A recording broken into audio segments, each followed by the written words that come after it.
Baba. Hata wapishi wetu naweka mikononi mwako, ukatuzingira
anapendezwa nani?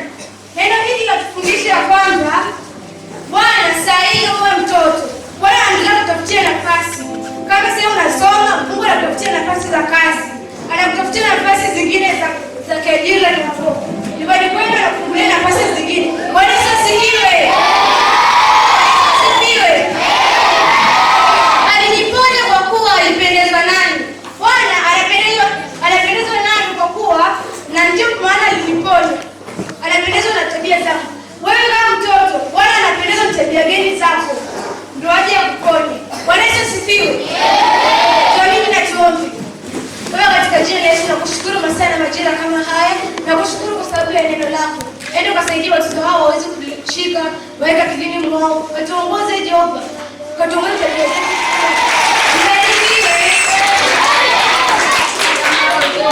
Mimi kingine cha memory verse mwenye ana memory verse. Bwana Yesu asifiwe.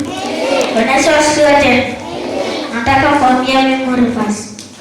Matthew 6:34, do not be anxious about tomorrow, for tomorrow will be anxious for itself.